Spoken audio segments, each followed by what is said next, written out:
Yeah, that makes sense. Stop it. Damn! For the love of God! Please! Damn! Hold up. Wait a minute.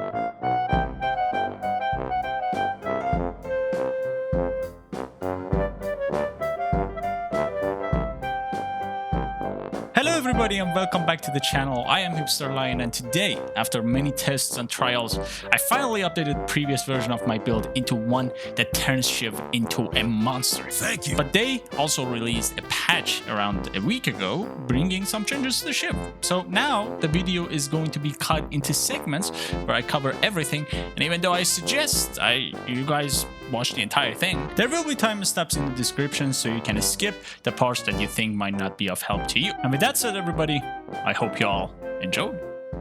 So firstly, I just want to quickly go over some of the patch notes. I know you guys probably read them a million times by now, but I just want to give you my input and what they mean for our build. Essentially, they moved 5 dash damage, 1 second dash cooldown, 2 second rage bonus damage, and 2% health threshold for your execute from the upgrade points down to the base kit.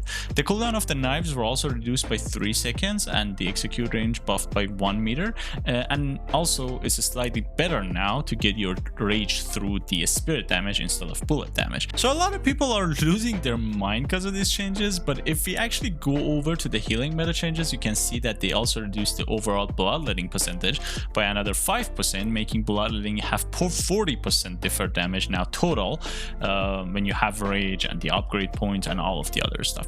So overall, I would actually call this patch a Shiv nerf rather than buff. I know that people are saying, oh my god, he's so much better now, nerf him please, he's killing us, he's destroying the game, he shouldn't exist. But realistically, not much was changed, and the reason behind a slightly higher win rate on the charge is not because of the patch, it's more so has to do with people adjusting to the new playstyle. I know this for a fact because in my build, and the changes that I made, it makes the build now so much more consistent through the game, which we will get to that exciting part after I'm done with this stuff. But essentially what they want to do with these changes is that they want you to not have to go for your upgrade path that everyone else is going for, which is basically getting your dashes first and then going for your ult, and they want you to actually invest in your knives. But I think they just failed miserably because the dash build is just 10 times more effective than the knife build now, and I talk about the knife build later in the game as I'm explaining the upgrade paths that you guys can go for. But for now, know that these changes do not affect the build that I made for the Shiv at all. Next up, we're going to talk about the new items. So the first new item is called a Spell Slinger Headshot, and a Spell Slinger Headshot is a straight up upgrade to the Soul Shredder bullets. I know that a lot of people love Soul Shredder bullets for Shiv, but this item essentially in terms of stats, it gives you 150 bonus HP, and it also gives you 5% more weapon damage as opposed to the Soul Shredder. So already you can see that the stats aren't so incredible, so maybe the passive is awesome. So the passive gives you 3% spirit bonus spirit power based on every time you headshot an enemy, and the time between the headshots has to be 1.5 seconds, so 1.5 second cooldown per stack that you get.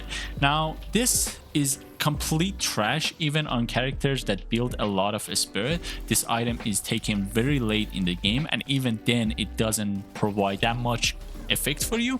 The duration for the buff is 12 seconds, so you can easily just lose all of your stacks, and this is basically another version, a cheaper version of escalating exposure, basically giving you amp towards your spirit, and escalating exposure giving you amp towards all the damage that you do, which means that it actually affects your base damage of the abilities, which is pretty sick. But this item only gives you bonus spirit power, which for Shiv it means that you are never ever going to build this item. It's funny that I see some of the builds having this item on them, I'm just like, what the hell is going on? Like, why would you ever put such item into your build? Because even on paper, this item sounds garbage, so you don't even need to do any testings. The next item is Arcane Surge. Now, Arcane Surge for a lot of characters is very interesting. It's a straight up upgrade to the kinetic dash, but the bonus stats that it gives you is pretty mediocre for a 3k item. It gives you an extra stamina and 15% movement speed slow resist from your upgrade. The 100 bonus speed also exists on kinetic dash, and you lose the health regen from the kinetic dash when you do this upgrade. The upgrade also makes the item go from a yellow item or an orange item to a purple item, which is terrible for Shiv, obviously, because Shiv is very tight in terms of the spirit slots, and you will see later on as I showcase the build to you, a lot of the items just make much more sense than the Arcane Surge. So Arcane Surge is just not going to be good on Shiv in terms of stats, but even the passive that gives you bonus ability range, ability duration, and spirit power for the next ability that you use, this just isn't good for Shiv. On some characters, like for example Dynamo, this might be a really goated item, but on Shiv, sadly, a lot of the other 3k items provide much more value. The last item is called Spirit Snatch, which is a straight up upgrade to our already beloved item, which is called the Spirit Strike. This item also doesn't justify itself for being a 3k item. It removes basically a Spirit Strike removes the protection from the enemy, and a Spirit Snatch removes the protection from the enemy but then gives that protection to you and also steals a bunch of their spirit power. I honestly this item really sounded good when I first looked at it, and it was like, I'm gonna take this item every single game for Shiv, but in practice the item just doesn't live up to its name and it's not really that great. I've tested many games with it and it pretty much disappoints me more than it should every single time. So basically, to recap it, the new items are really not that great for Shiv. They don't really mean much and they don't change the way we're going to build Shiv. I hope that this changes in the future. If there is any changes, I'll make sure to update you guys and update the guide as well. But for now, just forget about these items. So now that we're done with the patch notes and the new items, it is finally time to take a look at this beautiful build I crafted for you guys. Especially, I'm right now grinding for Ascendant, and I've had a lot of success with this build. I've won so many games, and even in the games that I didn't win, I've had a lot of impact for my team. So instead of the previous video where we talked about all these items in depth, which you guys can check it out because a lot of the items that are currently in the build are the same as the previous videos, you guys can go ahead and check out that. I actually do recommend you guys watch that guide first, but in this guide I'm actually going to talk more about the power spikes instead of just explaining every single item. So the first power spike that you're going to have in this is in this tier 1 category, when you have Headshot Booster, Spirit Strike, and Mystic Burst. When you have these, your simple combo is going to be dashing into an enemy, cancelling it, and right clicking and meleeing at the same time. You want to space your melee and just mix and match so that the enemy doesn't know when you're going to exactly melee, so that they parry, and then after they parry, you can just go ahead and melee them. If they don't, you can just drop your melee in between the combos and everything. But with these 3 items, your poke damage is going to be insanely high, and anyone in the lane that is ever so slightly hurt can actually die to your combo. I've tested this many times myself and it is absolutely insane. The 2 other items that are in the tier 1 category, melee lifesteal is for sustain in the lane, but if melee lifesteal is not enough of a sustain, you can look at your other category, which is healing right, extra regen, monster rounds, and restorative shot. I usually don't take extra regen because almost in all of the situations restorative shot is better, but since extra regen now builds into return fire, it might be a good idea to take it early if you are planning on taking the return fire. Healing right is overall just an insanely good sustain item that allows you to rotate in between the lanes as well, so I suggest that you guys look at this item. Almost 9 out of your 10 of your games, it's going to provide so much value to you. Now that you're done with these items, Sprint Boots gives you the mobility that you need. in order to maintain your dash, but not only that, to just go in between the lanes. A lot of people argue that instead of going with the spin boost, you just rush kinetic dash and you use the movement trick with the Shiv to go around the map, and I'd say the movement trick is very useful, but even outside of the movement trick you need some sort of mobility. And the reason behind this is that, first of all, the movement trick is very loud, so the enemy can hear the sound of your shotgun, and also it's not always consistent. You might need to jump here and there, and if you use the movement trick, then it's going to actually be slower than if you had the sprint boost. So I do suggest you guys buy this item as well. Moving on to the second category for the mid-game items, the Mystic Shot does the exact same thing as the first power spike. It just amplifies your first power spike. By getting Mystic Shot, you add 60 damage to your shotgun shot, and if you have bonus speed, it actually can increase. Right now you can see it's 75 damage. Kinetic Dash is good for the movement trick and engaging and disengaging from the enemy without using much stamina. You can use the movement trick with it as well. The movement trick on the Shiv is very in-depth, and you can do a lot of crazy stuff with it. For example, if you look at this, by doing this I can just end up on the roof of this building, or if I get all my stamina back, and let's just say that this building doesn't have a zipline, if I go ahead and use the movement trick of the shotgun, I can actually end up on top of this building. And looking at the height of the building, that's actually pretty insane, I would say. There's not many uses that I found in the actual gameplay for this, but here and there you might need to actually use some of these tricks to actually get on top of a building, and it can actually be really useful for you. The next item is going to be Berserker. Now, Restorative Shot previously used to give us 7% bullet resistance. Since we lose that and Restorative Shot no longer provides that, I actually go with Berserker, which gives me some bullet resistance, but it also gives me 4 ammo, which is insanely good on Shiv, especially since you want to do all the movement stuff. You will not run out of the bullets. Combine the Berserker with Kinetic Dash, and even if you're like at 7 bullets, you use the Kinetic Dash and it reloads your weapon to 12 bullets. Most of the time you're just not going to run out of bullets ever in the fight, and you're going to be able to constantly shoot at the enemy with this insanely high DPS shotgun, which is insanely good. But if you guys don't like the Berserker, you can actually refer to the bottom of the build, which I have a new category which is called Watching Closely. One of the items in this category is Soul Shredder that you can actually replace the Berserker with. Now, the Soul Shredder isn't usually something that I take, but if you guys like it more than Berserker, you can take it. But I'm going to take this time to actually explain the 2 new categories that I added to the build. The first category is Trash Bin. This is for reference. These are the items that we previously took in the build, but we no longer take them. But I'm keeping an eye out for them. If in case they get buffed or anything, I will move them back into the build. And then the next category is Watching Closely. Watching Closely are the items that have an insane effect on Shiv, but they are very close to contesting the items that I currently have in the build. For example, the Restorative Locket is something that a lot of people like to take instead of the Spirit Lifesteal, but I take a Spirit Lifesteal because I think that it actually does give you a lot much more HP back in the actual fight scenarios. So you guys can go ahead and test it for yourself, and you can actually take a look at these items and make a copy of my build and maybe change some of the items that I have here with the items from the bottom category. But moving on and getting back to our power spikes, as soon as you get to this point in the build where you have your Berserker or maybe Soul Shredder, if you're ahead, you want to very quickly rush Torment Pulse. If you are not ahead though, you can skip Torment Pulse and go to the situational items. Situational items used to be really bad for our build because in the previous build I actually would run out of slots very quickly, and sometimes I would just not be able to pick some of the core items up. But with this build you can actually get 2 columns, choose 2 columns to go for, and each column represents a path. So Return Fire goes into Metal Skin. It doesn't in the item category, but like it makes sense to get Return Fire and then go for Metal Skin.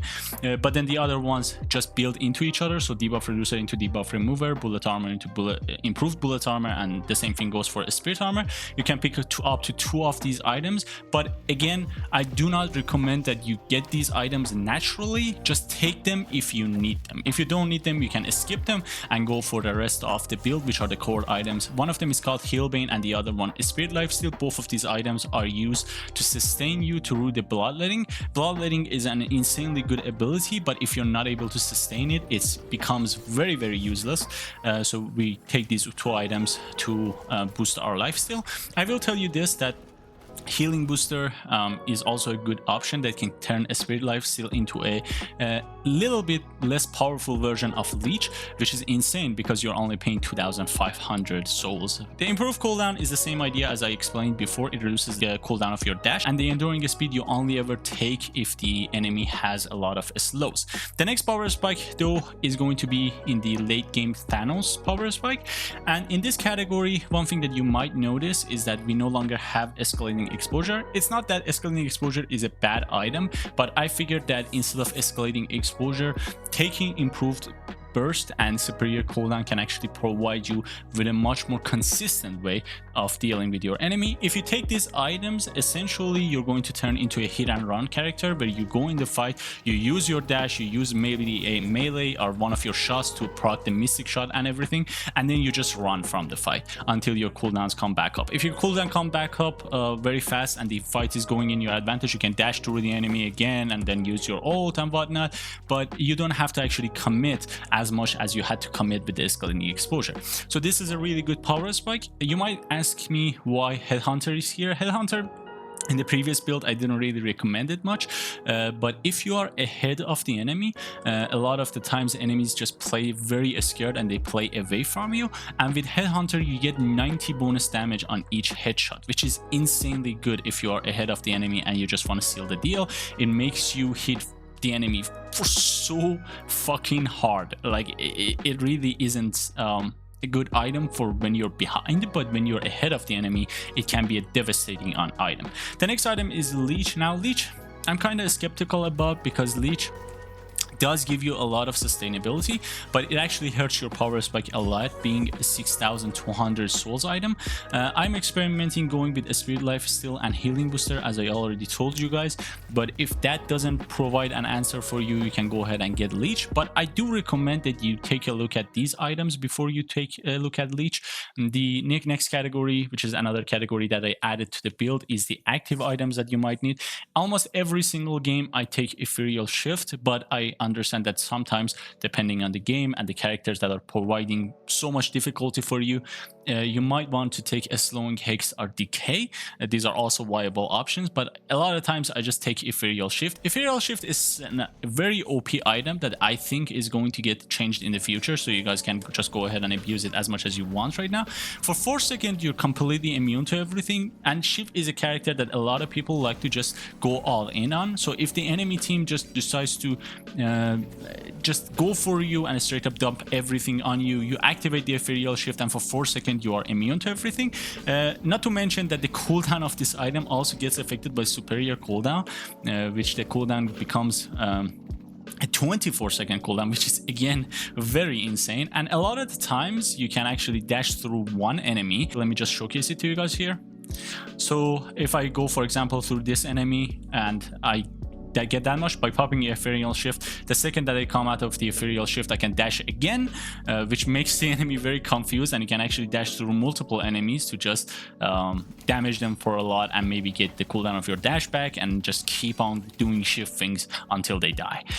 So it's a really great item, but if you want to, you can replace these two items. If for whatever reason you don't want to get Ethereal Shift, you can get the Mystic Vulnerability instead. And in order to buy these items though, most of the times you actually need to sell the Spirit Strike. Speaking of selling items, I usually, if I'm running out of slots, I sell a Spirit Strike and Melee Lifesteal, because these are the two early options that later in the game they don't provide much value for you. And if you have bought any of the items from the sustain category, you can say sell these items as well to get the other power spikes as well.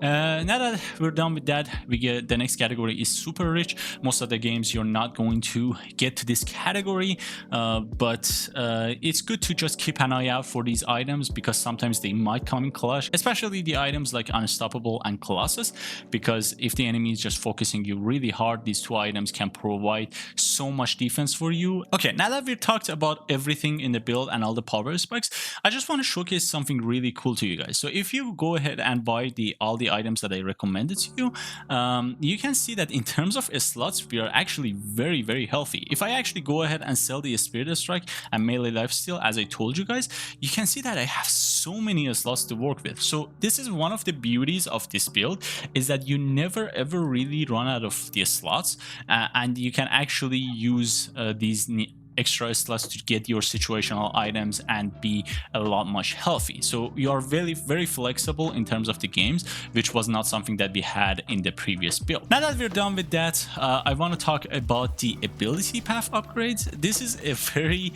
special part of the Shiv, which I think is just changing as we go. What I did with this ability path upgrade was the same thing as we done before. We put 2 points into our dash, and then we put 2 points into the ult. We put 1 for the bloodletting, because I think even though it's 6% incoming damage deferred right now, it still makes a lot of difference, and sometimes I survive with 1 HP having this ability. So I think it's really, really good. And then we obviously get the third upgrade point of our dash, and then we get our ult. But another upgrade that someone mentioned in the community, when I shout outs to Dash, I asked him to criticize my build. Dash is a Eternus Shiv player. So what he said to me was that instead of going for my ult upgrade, what I do is I go the same as I go all the time. So I put the 2 points into my dash, but now that I get my ult, instead of going the ult path, you straight up upgrade your dash, and this allows you to basically farm a lot much more efficient, and just get all the tier 3 camps, and just have a lot of money, bonus money, and then you can obviously go for your ult, and the same way that I went before. So you get the bloodletting, and then you get the ult, and then bloodletting, and then knives last, because the knives obviously suck. So try this out for yourselves. I'm not sure about this upgrade path. I still have to try it, but it does make sense for you to get your third level of your dash to just be able to farm more. I guess it's more dependent of the game that you're playing. So if you're fighting more, it might be better to go for the ult first, but if you're not fighting, obviously going for dash can be very useful. But one thing that you guys might notice on the upgrade path is that I'm not mentioning the knife build. The knife build upgrade path that I mentioned in the previous guide video that I made for Shiv, I don't think it's very good, and pretty much what I ended up doing was that 1 out of 10 games I was using it, and it wasn't even providing me with that much bonus damage. Like if I went to the end screen and I looked at the damage of the knives, I was just sorely disappointed. So instead of just taking the upgrades on the knives, I always now go either with the dash upgrade or the ult upgrade. So just keep an eye out on that as well. And the fact that we took escalating exposure out of the core items of the build, I think hurts the knife build even more. If you want to invest in the knife build, you have to get an item rapid recharge and escalating exposure, which can hurt other aspects of the character because of how expensive these two components are. Just together they will take away around 11,000 souls from you, which is just insane for how much value they give you. And I think because of that and so many other reasons, for now the knife build just can't compete with the dash build. But with that said, guys, this is it. I want you all to know that these videos take a very long time to edit and put together. Never mind the testing and all the games and discussions, to put together the best of the best and give you guys an easy approach to your games. So if you guys enjoyed, which I want you to think you did because you watched till now, I want you to take 2 seconds of your time and hit that like and sub button. It helps me a ton and encourages me to make more content for you guys. And also, I would love it if you guys let me know in the comments what you think of the build, and definitely let me know how your games went if you end up actually using my build. But yeah, that's about it, guys. I hope you all enjoyed, and I see you all next time.